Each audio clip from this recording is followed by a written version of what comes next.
Good evening, everyone, and welcome to Lucky Session number 5 in our stress management series. I am your host, Leo Rule, Director of Client Advisory Services, and we have a great session for you this evening. We have Mr. Ronaldo Clark, who will be speaking to us on sleeping through the night and hustling through the day. Ronaldo Clark is an established medical professional who has worked in the public and private medical sectors in the Bahamas and the United States. He is currently employed at Doctors Hospital as the manager for the EGC/END department. He is a registered polysomnographic technologist, I'm sure I messed that up, through the Board of Technologists, and he is a registered electroencephalic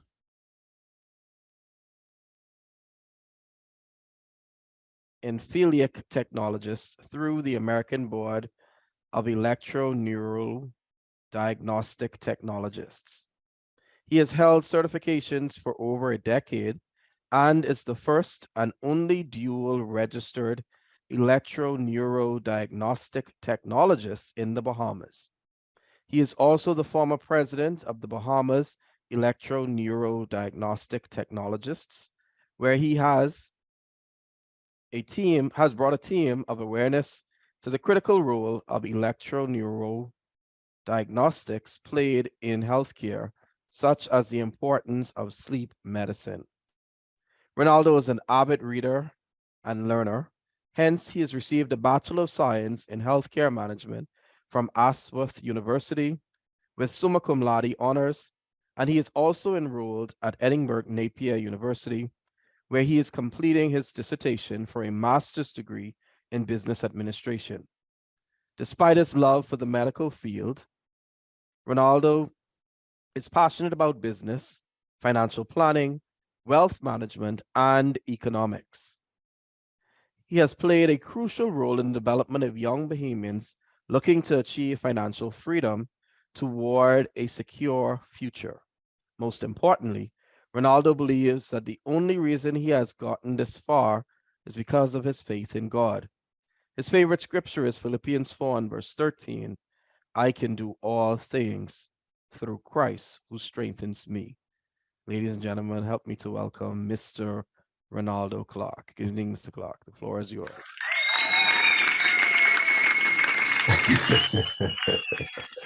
Thank you so much. Thank you so much for the introduction.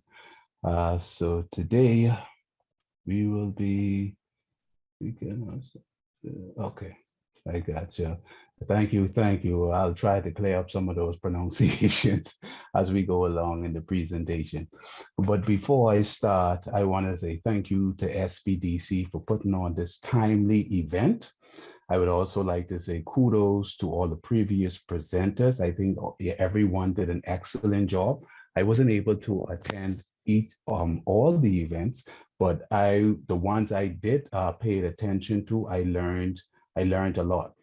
Two that really stood out to me, I think it was the first and second presenter that they talk about that when you're stressed out or when you're feeling stressed about something, that one, the first presenter said that you should pause, you should pause and take some time to meditate. And I think that's very important because what I normally do when I'm faced with a situation, I just attack it head on instead of taking the time to just pause and take a deep breath and breathe. And then another presenter said that, you should spend that time instead of just reacting, that you should reflect on some time with God and ask God to help you to try to deal with the situation that you're faced with, especially being stressed. Okay, so I want to say thank you to SBDC for this event, and I'd also like to say kudos to all the previous presenters. Now, as he said earlier, my name is Ronaldo Clark. I'm a registered sleep technologist, and today we'll be discussing sleep through the night and hustle through the day. We'll jump right in. All right, so the agenda for the day, what are we going to be covering? We're going to look at sleep deprivation. Then we're going to look at, the time that successful people tend to sleep. We're going to look at how long should I be sleeping? Then we're going to try to figure out, is the quantity or quality of sleep more important? Then we're going to look at what contributes to poor quality sleep. Then we'll focus on how do we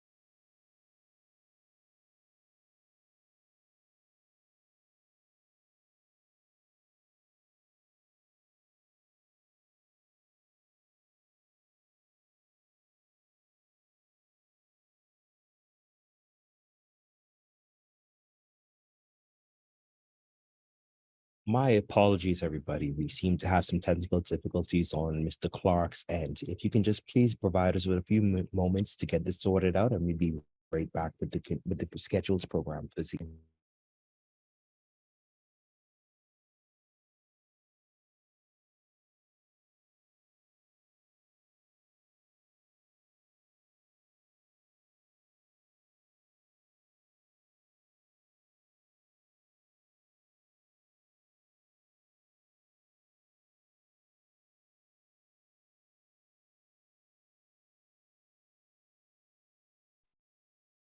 So sorry, Ronaldo. If you can unmute your mic first, please, so we'll be able to hear you.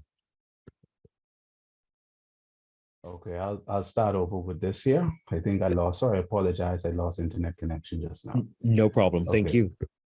So, like I said, all of us are guilty of this.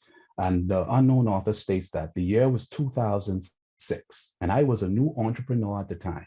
I felt I needed to prove myself somehow, to earn my place, to show that I too was just as ambitious as those renowned founders who swore that the key ingredient to success was to produce more and sleep less. Like I said, within the last few years, I have been extremely guilty in this regard. Okay. I always thought that, hey, I will sleep when I die. I don't have time to be sleeping right now. I have to work. I have a daughter. I have a wife. I have to put things in place to make sure they are straight in the event that something happened. So I subscribe to that you sleep less and you work hard, and then you will gain success. But Elon Musk has an opinion. Elon Musk said, and all of us know Elon Musk. He's one of our most influential entrepreneurs at this time. And he said in an interview with New York Times that he noted that there were times when he didn't leave his business for 3 or 4 days. There are some times that he didn't even go outside.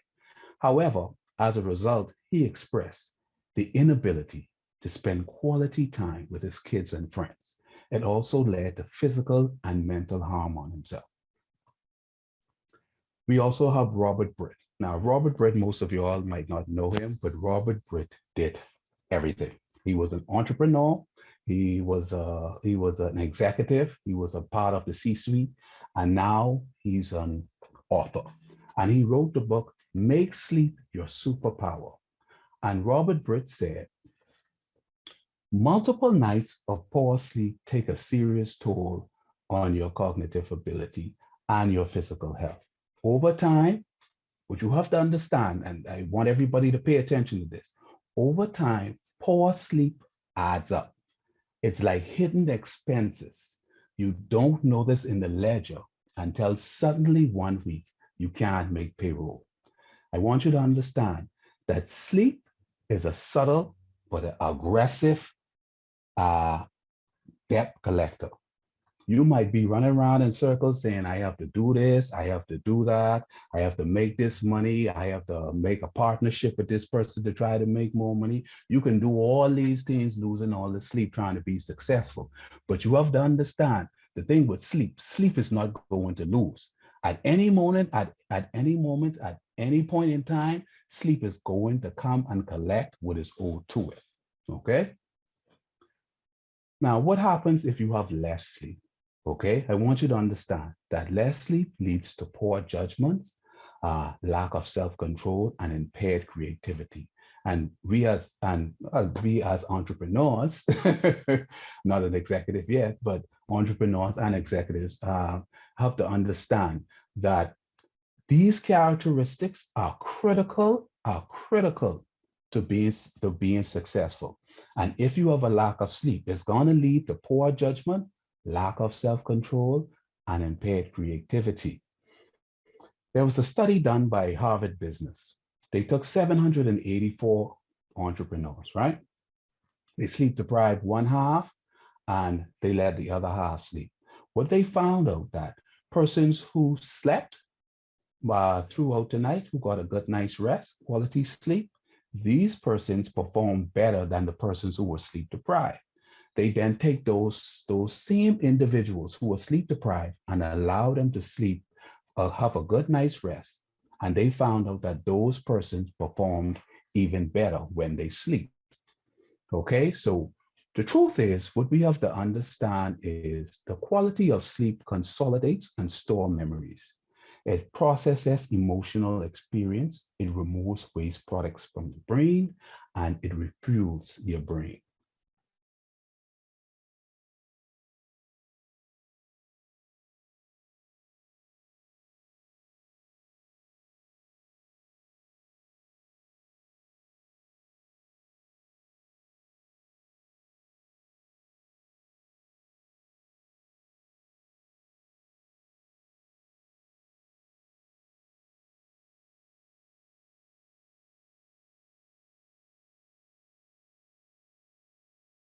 That if you sleep through the night and hustle through the day, that is indeed success.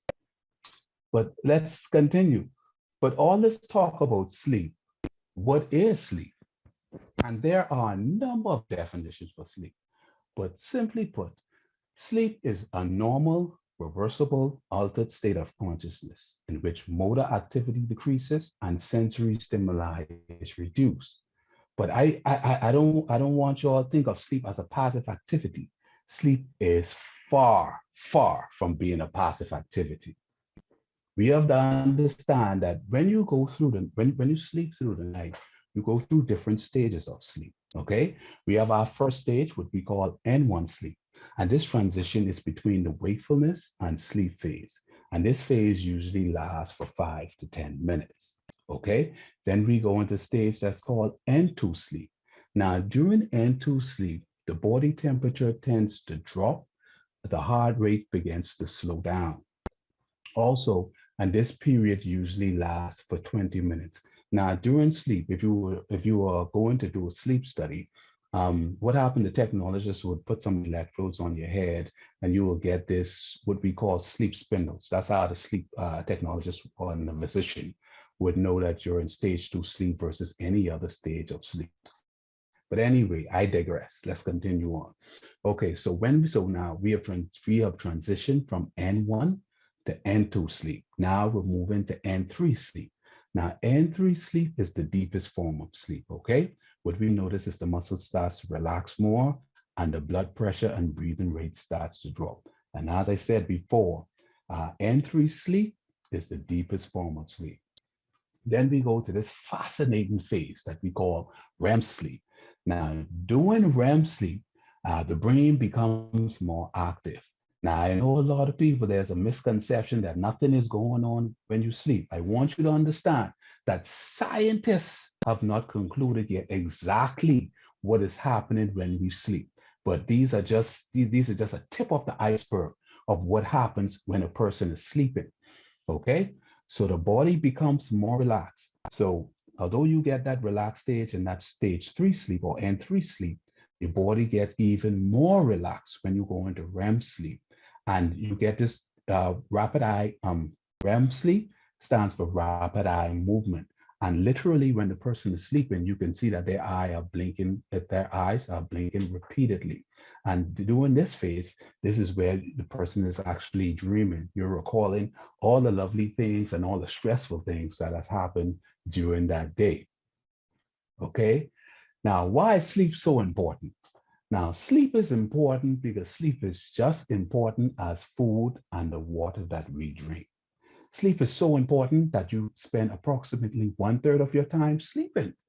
Is responsible for optimal brain functioning, the heart, and the immune system. Sleep helps boost energy and helps you maintain and weight loss. Now I know we're talking about these weight loss and these stress management techniques. Listen, I I know we do all this running up and down on the treadmill, going to the gym and doing all these things. You're like, why can't I lose this weight? Man, it could be that you're just not getting enough sleep. And sleep also improves your mood, your concentration, and increases productivity. Okay. Now we have to understand that there are some short-term and there are some long-term effects of sleep, of being sleep deprived. Okay. Some short-term effects of sleep deprivation is irritability, blurred vision, slurred speech, memory lapses, confusion, fatigue, and workplace and motor vehicle accidents. Like I said earlier, we have to understand sleep is an aggressive but subtle tax collector.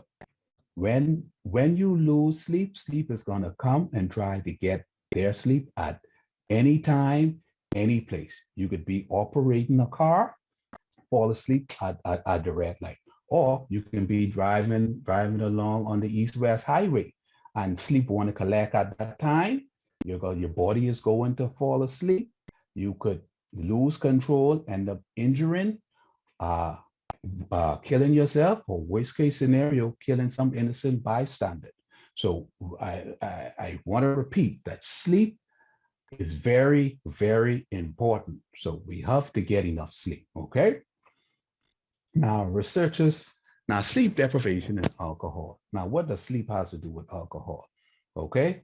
Now, a study done by Dr. Williamson and Anne Marie concluded that what they did was they took 39 subjects and they sleep deprived them for 17 hours. And they discovered that persons who are sleep deprived for 17 hours have the same blood alcohol level of person and perform the same way as a person who has a blood alcohol level of 0.05%. And anyone who is sleep deprived for a longer period of time is said to perform the same way of a person who has an alcohol level of 1%. Now, to be fair, the legal drinking blood alcohol level in the US is below 8%. So why is this so important? It's quite simple. If you're not going to drink and drive, you should not operate a business sleep deprived. It can't get any more simpler than that. If you're going to get a ticket, if you're going to spend some time in jail, if you're going to be drinking and driving, you should not be operating a business whilst you're sleep deprived because you perform exactly the same way. So if you're not going to drink on the job, don't go to work sleep deprived. Okay, so make sure every night you get a good night's rest. Okay, now some long-term effects of sleep medicine, besides those motor vehicle accidents and workplace accidents, you increase your risk for cardiovascular diseases. So in some worst cases, you can experience an MI, and an MI is what we call a heart attack. You can develop diabetes, you can get obesity, you can get cancer, or you can end up being depressed. Okay, so what does sleep really have to do with business? Now, entrepreneurs and executives have done, I think they understand that stress, that you have these external factors of stress. You have these external stresses. It can be finding trusting employees, trusting employees who's going to make sure that your money is correct at every time, making sure that they're not taking some of that money home. Okay, you already have to worry about competitors. You already have to worry about keeping a steady cash flow. You're always operating on tight budgets. Now, besides these external factors, you now have these internal factors because of sleep deprivation. And these internal factors will be increasing of your cortisol level, which will make your stress levels even higher and worse. And then what you have is because of a lack of sleep, you have reduced concentration, what we call brain fog. Persons are unable to process critical information during the time that you're awake. You have memory loss, so persons are unable to recall important lessons that they learned, critical lessons needed to operate a business successfully. You also have a lack of energy. So in essence, we know that your performance and your productivity is going to be reduced. Okay, so sleep deprivation in business. So we look if we look at this chart, we can see this cycle. The cycle just continue. First, we have sleep deprivation, then we have decreased performance, then we have reduced quality of life, and then we just have absenteeism. Now let's go back a second. Now, when we're talking about reduced quality of life and absenteeism, when you have a reduced quality of life, and as we talked about earlier, so if you are sleep deprived for a long period of time, you would see persons, like I said earlier, who develop things like diabetes, high blood pressure. When you develop things like high blood pressure and diabetes, you now have to spend time away from your business. Why you have to spend time away from your business? Because you now have to go and see the doctor.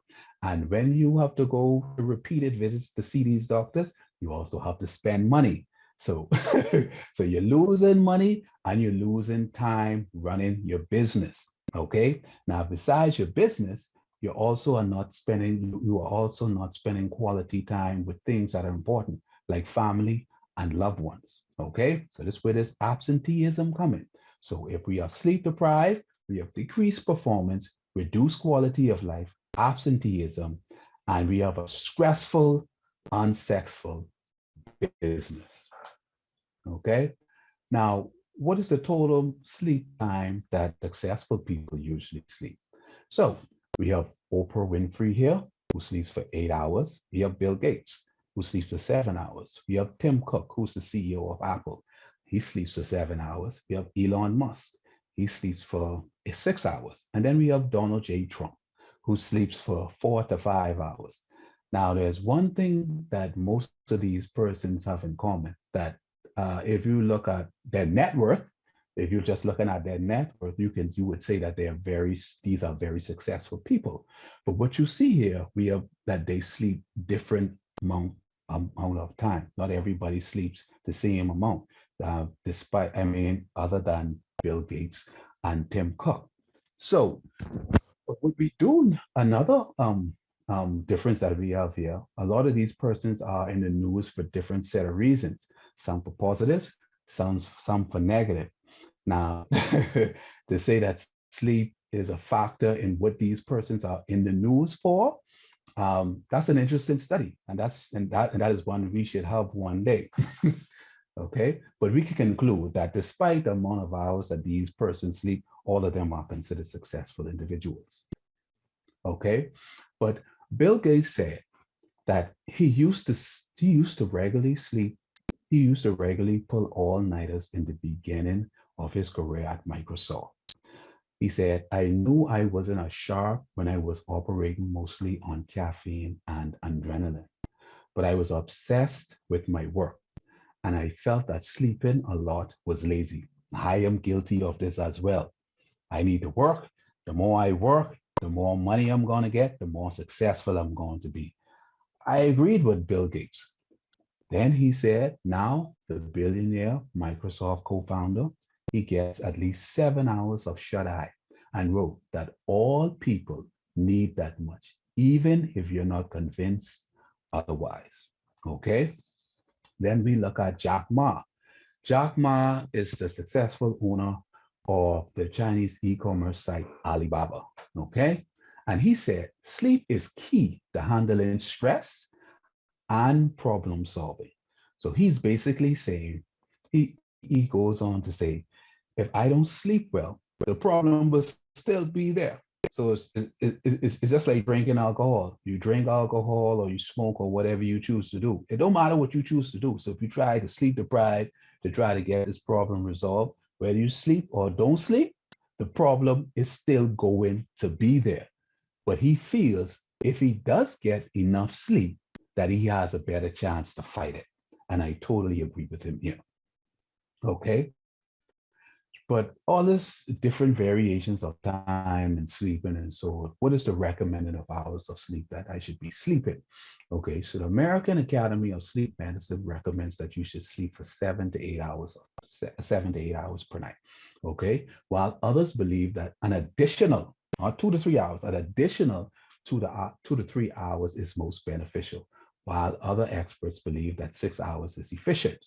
Okay, in my opinion, and this is just my observation, okay, this is just my observation. I think that this is subjective. For instance, I would like me, I need about 6, 7 hours of sleep to be productive. My wife, she needs 10 hours of sleep.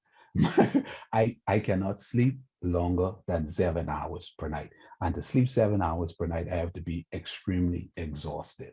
Okay. So I would say if you truly understand your body, if you truly understand what is restorative sleep, and I list them here. So if you're having, so if you're not having trouble staying alert, okay, if you don't have any feelings of irritations, if you don't have any memory problems, if you don't have trouble focusing, difficulty retaining new concepts, difficulty making decisions, if you don't have slower reaction times, and if you don't engage in risk-taking behaviors. Now I'm saying if you really, really, truly understand your body and the performance of your body, I would say you can lean on the subjective side. But if you're the one who follow when the doctor said that you should drink 1 glass of wine per night, and the glass is this big, then I think you should focus more on what the American Academy of Sleep Medicine has recommended, that you should at least get 6 to 7 hours of sleep per night, or what a successful person, Bill Gates, who said that even if you feel as if you need less sleep, that 7 hours of sleep is sufficient. But like I said, this is subjective, because my wife, she needs at least 10 hours of sleep per night. So 7 hours wouldn't work for her. So I would say, let's try to get 7 hours or more, but truly understand your body and see how many hours of sleep that you need. Okay. Now we'll focus on is the quantity or quality of sleep more important? What is the quantity of sleep? So quantity of sleep is just the measurable dedicated of hours dedicated to sleep. Okay. But the quality of sleep focuses on a lot of things, a lot of different metrics. Okay. So the quality of sleep look at sleep onset latency, and that's basically how long does it takes you to fall asleep. Does it take you 20 minutes, or does it take you less time to fall asleep? And we test this to see how excessive, how tired you really are. Okay. We also look at the sleep continuity. Okay, so if your sleep is non-continuous throughout the night, it leaves the non-restorative sleep. So basically, you might fall asleep less than 20 minutes, but hey, you're being waked up through the night for different reasons. These could be external factors, such as a newborn baby, or having a television inside the room, or it could be internal factors such as stress or undiagnosed sleep disorders. Okay. The quality of sleep also focus on the recommended hours of sleep, which is usually the 6 to 9 hours. And it also focus on, even though you have these amount of hours to sleep and you're sleeping, do you feel rested when you wake up? Okay. So all of these things encompass the quality of sleep. But what are poor sleep contributors? What is preventing you from getting quality? What are some things that prevent you from getting quality of sleep? You can have poor sleep hygiene. You can have stress and anxiety. You can have some chronic health conditions, or you could have some undiagnosed sleep disorders. Okay. Poor sleep hygiene. Poor sleep hygiene is basically if you have an irregular sleep schedule, if you consume a lot of caffeine or alcohol during the night. Now I know I know the night or the day. I know a lot of us. Man, I can't get started unless I get a caffeine boost inside me. I gotta have my caffeine. I can't work unless I have my caffeine. I'm irritated if I don't get my caffeine. Nothing wrong with drinking the caffeine, but you shouldn't be drinking it a lot. You can't be drinking a lot, especially closer to bedtime. Like I know one of my coworkers, man, she drinks at least she drinks at least about 6 to 9. She probably drink a cup of coffee or tea on the hour every hour. And when she goes home, she sleeps, she drinks some more tea, some more coffee. Okay. But I don't know how much sleep she is getting. I haven't asked her, but I'll be sure to find out. Okay. Persons that smoke, this also is a poor sleep hygiene practice because the nicotine keeps you awake. Okay. Persons who have non-active lifestyles. So if you don't get enough exercise during the day, it is also a poor sleep hygiene. And I know some of us, we love our bamboo shack in the night. You know, some of us, when we get stressful, we eat a lot of chips, eat a lot of cookies. Some of the ladies, we eat our big cup of ice cream, especially during the night when you're eating late, when you're eating a lot. This is also another poor sleep hygiene. We also have some chronic health conditions, okay, which can cause which can decrease your quality of sleep.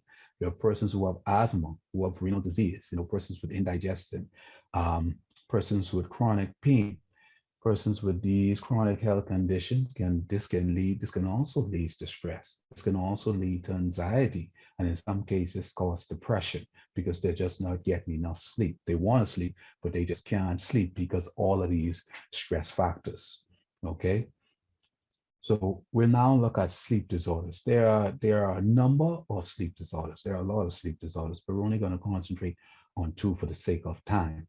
Okay, I think everybody knows what insomnia is, but I think a lot of persons here just focus on the aspect of falling asleep.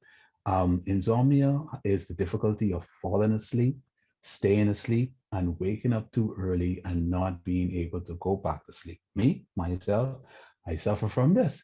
In some instances, if I go sleep too early, man, I up for the rest of the night and I can't go back to sleep. So I had to recently just set up a different room for when my insomnia kick in, that I can go into the other room and try to see if I could fall back to sleep instead of, turning on the tablet and waking up my wife. Then she's grumpy in the morning, I'm grumpy in the morning, and none of us could be productive during the day. Okay. All right. So with insomnia, insomnia takes on many forms. So what I have is acute insomnia. My insomnia usually lasts maybe for one night, but my acute insomnia can last for days or even weeks. And then you have persons who suffer from chronic insomnia, which can last more than a month. Okay, and causes of insomnia, like I stated earlier, is stress. It's at the top of the list, which most of our entrepreneurs and executives probably have, anxiety and depression. Okay, symptoms of insomnia are headaches, feeling tired, difficulty concentrating, irritability, delayed reflexes, and memory loss. And memory loss. Okay. Now, another sleep disorder we're going to discuss, which most of us might know about, is obstructive sleep apnea. Now, obstructive sleep apnea is the cessation of airflow during sleep for a minimum duration of 10 seconds or more. That is usually associated with a decrease in oxygen or an arousal. Okay? Obstructive sleep apnea usually affects obese individuals, men with a neck size of 17 inches. So you can go and get your tape measure and you can just take the tape measure and try to measure your neck the same way that you would measure your neck and see if your neck size is 17. That's just the basic measurement for that. And women who have a neck size of 16 inches or more. Okay. Now, them slim people out there, you could still have obstructive sleep apnea. So though you might not fall into that obesity scale, does anybody with a BMI of 30 or more, you can still have sleep apnea despite being slim and trim. Okay. But in this case, men tend to be more affected by this syndrome more than women. But like I said earlier, women still have this as well. Okay. Some causes of obstructive sleep apnea. You have obesity, you have snoring. Now, I know a lot of people say, man, majority of this population big. That's not normal. Okay, let's say my majority of the population, I know at least 10, 15 people who snore. Although a lot of people snore, it's not normal. And then we talked about earlier about slim people also having obstructive sleep apnea because they could have anatomical abnormalities. And you can also get obstructive sleep apnea if your mother or father had it before. Okay. Now, what are some signs and symptoms of obstructive sleep apnea? You have snoring associated with pauses in breathing. You have gasping or choking during sleep. You have excessive daytime fatigue. You have sexual dysfunction. You have difficulty concentrating, memory loss, irritability, frequently urinating during the night, and morning headaches. Okay. Now, like I said, a lot of things happen when you're sleeping through the night. And this right here is called a hypnogram. Okay. So I know a lot is going on in this one hypnogram, but I want to try to really relay the point or the quality, what is quality and quantity of sleep. Okay, so we focus on this red line here. We can say that this person is getting quality of sleep. You can see that they're presently in this wakefulness state. Remember, we talk about that. N1, we go into that N1 stage where they're in between that wakefulness and sleep state. Then they go into this non-REM sleep. We could be at N1 or N2. Then we see the person start to progress somewhere around here. They probably get into that N3 sleep, and then they went into REM sleep. Remember we talk about that, what we call rapid eye movement sleep. And you see this pattern that is progressively going throughout the night until they wake up during the night. And then we focus on this dotted line. Now, this is a person who is not yet in non-restorative sleep, and their sleep pattern is very sporadic. So you see this person go, as a person go from wake, this person go into non-REM sleep, this person goes into REM sleep, then this person goes back to non-REM sleep. But what we see here, we see this person wake up through the night, okay, for a certain period of time here. Then we see this person tries to go back sleep, in which they were successful doing. But not me, because once I get up during the night, I'm not going back sleep. I'm usually up for the rest of the night. Okay, but this person was luckily able to go back to sleep. Kudos to them. Okay, so they went back to sleep. They woke up again here. So as you can see, this person in the red, they slept throughout the whole night, nice and restorative. But this person, they just keep waking up through the night, and then this person just wakes up early. So we can tell, so we know that when that person wakes up in the morning, and we talked about this earlier, that person was irritable. That person did not have a productive day. That person had problems concentrating. That person had memory loss. This person had a lot of issues that following day when they woke up. So, and this pattern, this is actually a fairly good pattern. Now, what we normally see if we were able to do a sleep study with somebody who have obstructive sleep apnea, that person is being woken up probably every minute. So with obstructive sleep apnea, I talk about that pause in breathing when the person is sleeping. So imagine you're sleeping and just suddenly as you go to sleep, you stop breathing. Breathing stops for 10 seconds. Then you start to and then you start breathing again. This happens over and over and over and over again. This can happen, like for instance, persons with obstructive sleep apnea, like if some persons have 15 to 30 episodes, and this is each hour. If they have this each hour, that can last, if they have 15 to 30 episodes in each hour, this is considered on the moderate side. But if they have 30 or more, this is considered severe. And so if you see this pattern here, this person sleeping, so you see the person try to go to sleep, they'll be waking up, try to go to sleep, wake up, wake up, wake up, wake up. So consider you trying to fall asleep and somebody hits you every time you try to go to sleep. Okay, so this is I'm just want to illustrate the difference between somebody who is having quality sleep and somebody who's just having poor sleep. But what is more important? Is the quantity of sleep more important, or is the quality of sleep more important? Now, if we look at this, I think both are equally important. Why I say that?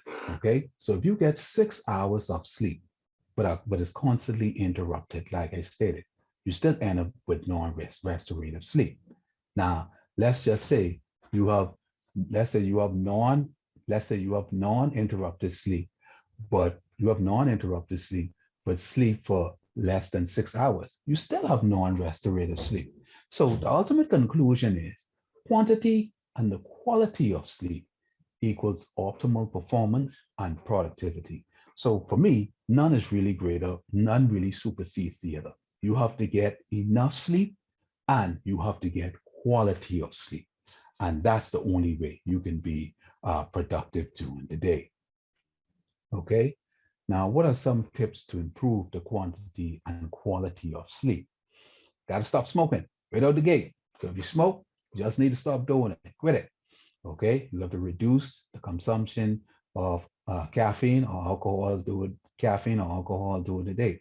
Like I say, if you're like my coworker who has tea or coffee on the hour every hour, you got to reduce that consumption, especially closer to bedtime. Okay. Now, I want persons to understand this, and I'm speaking across the Bahamas. I need everyone to understand this. The bedroom is only made for two things: that's sleep and sex. If you're doing anything else inside your room, stop. Shouldn't be doing nothing else besides sleeping and having sex inside the bedroom. Okay? So if you have a television in there, get it out. If you have your tablet inside there, get it out. If you have your newborn inside there, you get that newborn out. I'm just joking with the last part. But I want you to understand that the bedroom is only made for two things: sleeping and having sex. You should only go into that bedroom if you plan on doing one of those things. Okay. I also want you also will need to ensure that the bedroom is cool, okay, dark and very quiet. You need to develop a regular sleep schedule. You should incorporate exercise in your regular daily routine. Okay. You should conform to relaxing activities before bedtime. These relaxing activities could include, a warm bath. Okay. You should refrain from stimulating activities, especially 30 minutes before bedtime. So remember I said earlier, okay, you should incorporate exercise into your normal routine. Exercise is good, but don't try to jump on that treadmill 30 minutes before you go to sleep. You're going to have difficulty falling asleep. Okay. So try to do that exercise sometime during the day, way before it's time for you to go, way before it's time for you to go to bed. Okay. Like I said, you need to take that television out the room. And I know as entrepreneurs, I know as executives, that next money move.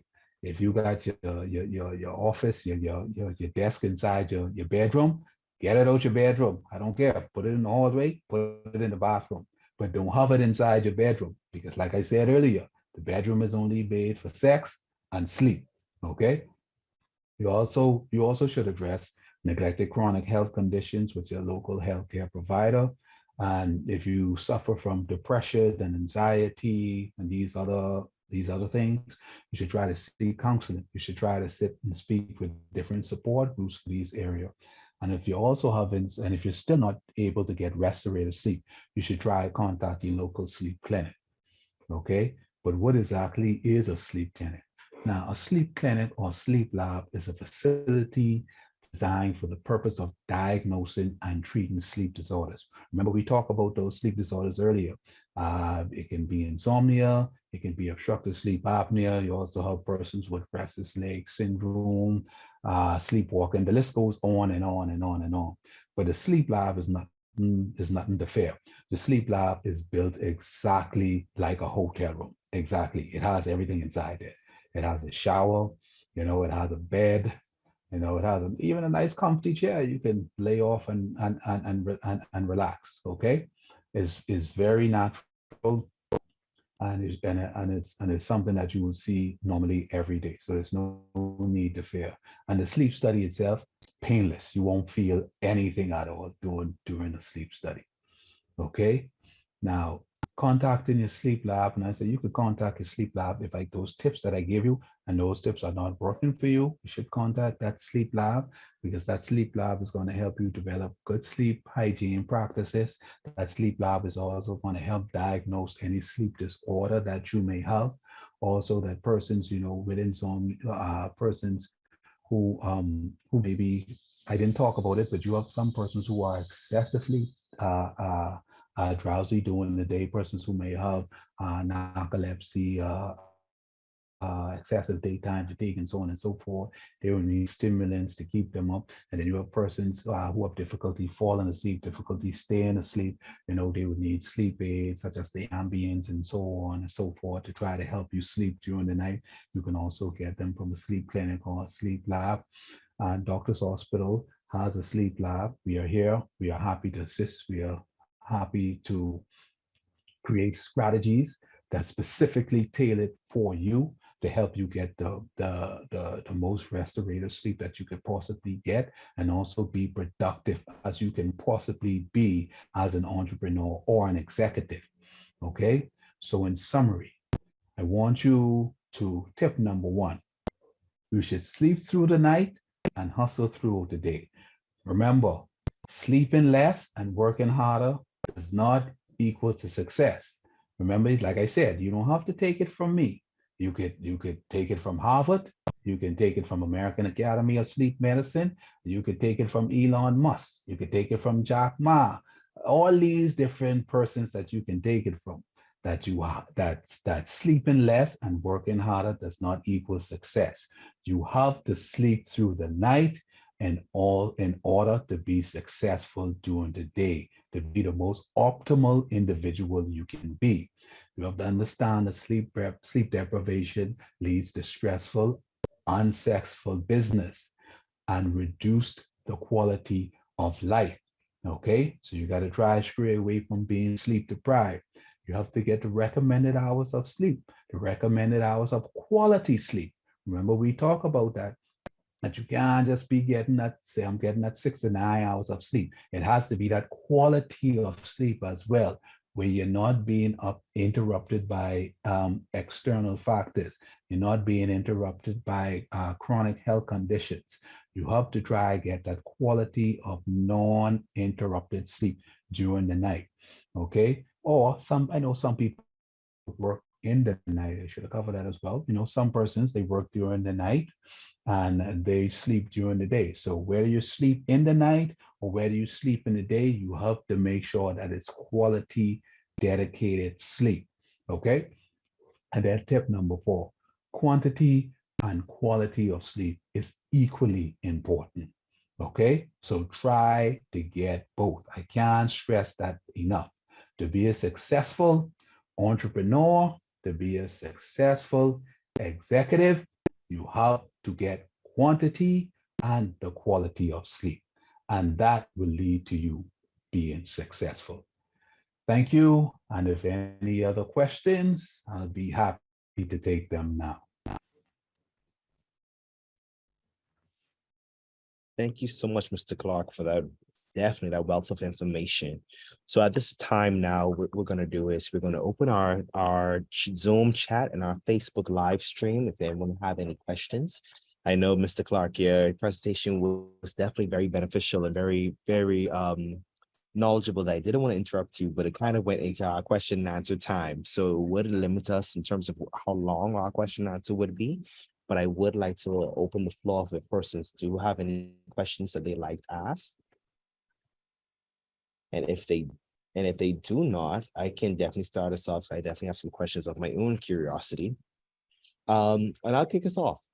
So living in day and age technology, I know that a lot of persons rely on their phone for a lot of things. So they rely on their phones to keep up with their daily lives, to keep track with their businesses. So with that being said, can technology such as a sleep tracking app be useful for entrepreneurs in managing their stress levels or even managing their sleep? Oh yes, yes, yes. They are very important. As I spoke about it earlier, you want to be getting enough hours of sleep. Okay, the quantity and the quality of sleep. So just as my smartwatch. So if you have a smartwatch, I have my smartwatch on. I can calculate throughout the week how many hours I'm sleeping through the night, how many times my daughter come into the room and wake me up through the night. I can look at these things and say, hold on, I'm really not getting enough sleep. I'm feeling a little bit irritable. I really have to focus, and maybe I need to go and sleep by myself now. Make sure I lock the door and everything to make sure I get my quality sleep so that I can be the most productive entrepreneur or executive I can be. And these different apps, these different devices, they are so sophisticated now. They can track things such as snoring. They can track things such as obstructive sleep apnea. And then you can take this data. So if you want to take that same data and you want to go to your primary care physician and say, man, doc, I think I get enough quality of sleep. Look at this data here. The data is here, is telling me that I'm not getting enough sleep. Now we need to look at this and we need to make sure, because Ronaldo said, because Bill Gates said, because the American Academy of Sleep Medicine said, I supposed to be getting this amount of sleep and I ain't getting it. So doc, we can need to do something with this to make sure that I'm the most productive person that I can be. Thank you for that. Moving on to our next question. I know a lot of entrepreneurs suffer from this, and if they're anything like me, we tend to find our best times to work is throughout the night. So I don't know if you ever heard that excuse before, but I think we ultimately surmise that to our lack of sleep, and also to our, I guess, fallen prey to the sleep victim called insomnia. What are some best strategies that you can recommend to help combat insomnia? Like I said, with insomnia is a multifold diagnosis. Um, but to keep it simple, with insomnia, if you look at the main contributors of insomnia, so you have persons who, like, they have stress, they have anxiety, they have depression issues. So you have to get those issues addressed. So you have to go and speak to your healthcare provider. You have to speak to a psychologist who can give you what we call cognitive behavioral therapy, who can give you strategies and how to deal with these issues when they present themselves. Like I said, something and one of the previous presenters had, just listening to the presentations that you guys are offering here. And they taught me, to deal with my stress. Because like I said, I was the type of person, if I'm faced with a situation, I'm just going to deal with it right away. But that person has taught me, sometimes that you have to take a deep breath.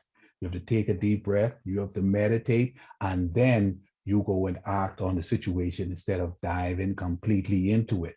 So, and also with that, with persons with insomnia, if you also have persons with chronic issues, they might have pain, different things like that, that they also need to speak with their healthcare provider who could address those issues so they could get those issues resolved so it would be able to combat your issues.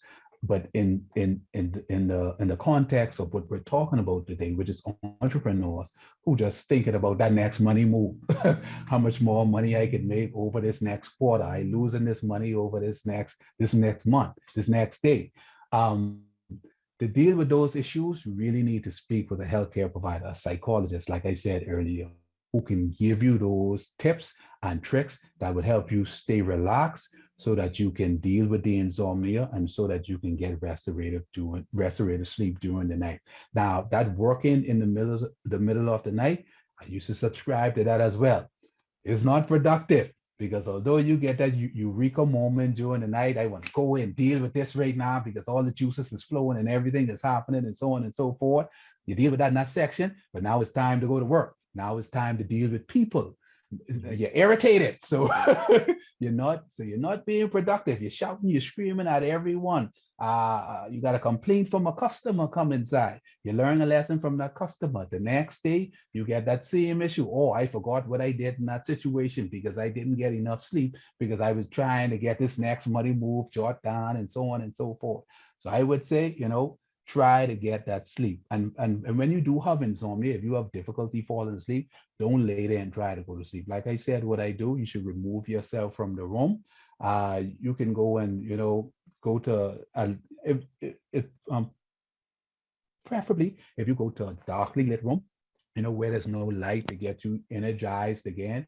You could turn on a lamp or something like that. You could write down a few thoughts, but don't turn on a computer and start researching, looking at YouTube videos, looking at this, looking at that, trying to solve this problem. You get a lamp, sit at your desk, write down the notes, so on and so forth. But your objective is to try to get back to sleep.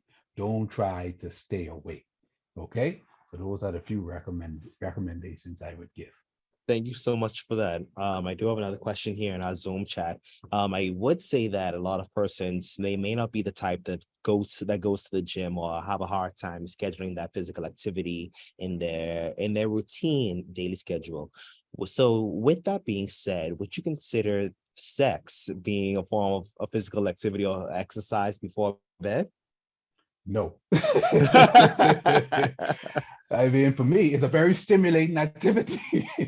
So you really shouldn't be doing, you really shouldn't be doing sex before bed. But hey, the bedroom, the sex is a sacred place, If that's what you subscribe to, I'm not gonna say yay or nay, but in my experience, because it's like alcohol.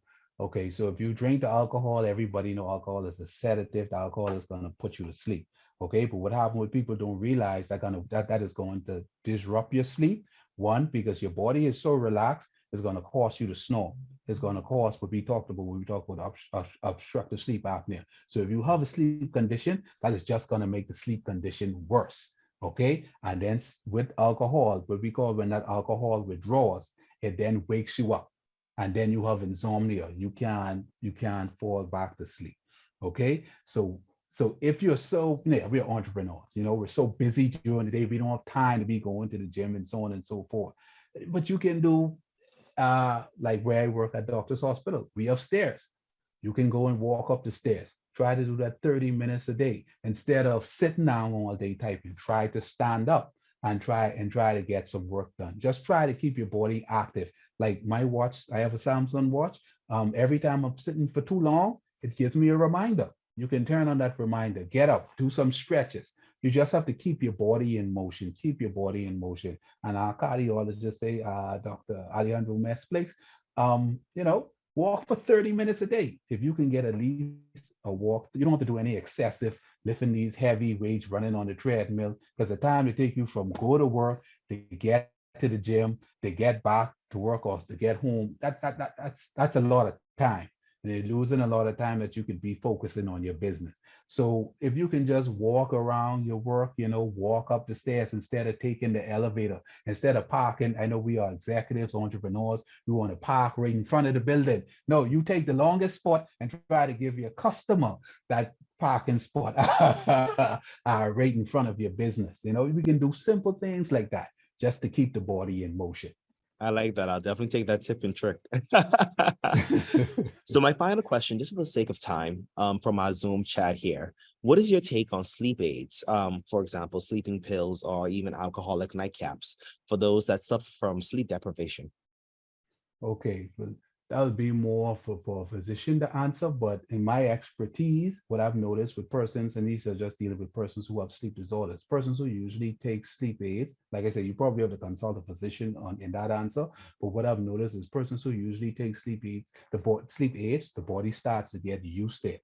And the body starts to get adjusted. So it would work for a period of time. I just had a call today. The guy said he used to take his Ambien, and the Ambien just ain't working no more, Now, and that's also a complicated, compounded issue because it's whether he's taking the Ambien on time, does he now have other external stress factors such as a death in his family or something like that. But what I've found is these medications, they usually, I think they should be temporarily taken, but I think you should really talk to your sleep provider who can develop a strategy that is particular for you. And like I said, these methods are going to change over time. Just the one fix is not going to work for the rest of your life. That's why you have to talk with your healthcare provider who can develop that strategy for you. And then when you have kinks in the development plan, you can go and speak with that physician again, and that physician can then add another piece, another layer that can keep you sleeping throughout the night and productive during the day. Mr. Clark, thank you so much for your presentation this evening, and thank you so much for hosting a question and answer with us this evening. Just in case if persons may have a question that they wanted to ask, can you please let them know how they can get in contact with you, please, and your sleep clinic there at Doctor's Hospital? No problem. Like I said, my name is Ronaldo Clark, and I can be reached at 302-4681. That will be my direct line. Ronaldo Clark, 302-4681. Thank you so Thank much. you. We're now going to have Mr. Leo Roll. Thank you so much, Mr. Clark. What a wealth of information, knowledge, tips, tricks. Very, very informative. And I'm sure the persons in our chat would have enjoyed themselves. My job, as is normal, it's quite simple. It's to close the session.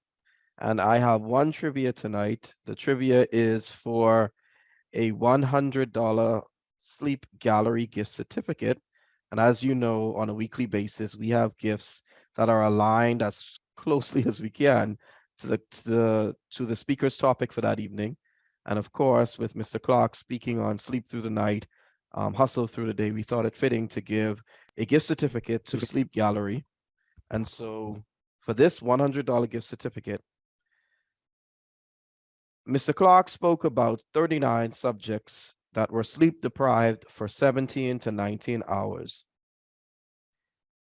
It was said that their performance after the sleep deprivation was similar to a person with a blood alcohol level of what percent? First person to type it or unmute your mic and say it, you will be my winner. So Mr. Clark spoke about 39 subjects that had a sleep deprivation test for 17 to 19 hours, and it was said that their performance was assimilated to those with a blood alcohol level of what percent?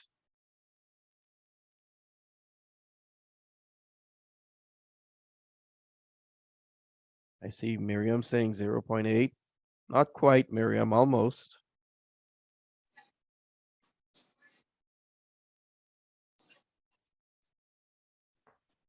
Posh, I see your mic is unmuted. You want to try? Yes, Go ahead. 1%. I came Not in quite. late, but That's fine. wow. Not quite. You can Thank you. try again, though, or anyone else can try again. I'll give one last try.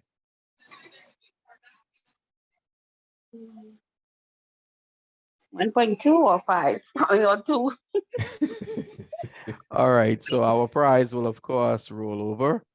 I see El Moxie saying 1.5. It was actually a blood alcohol level of 0.05, sorry, 0.05%. So we will roll our gift over to next week. But remember, you have to listen and take notes as you're listening, because our trivia normally comes from the presenter's presentation. So thank you all for a great evening. Thank you, Mr. Clark. Have a great evening, everyone. Good evening.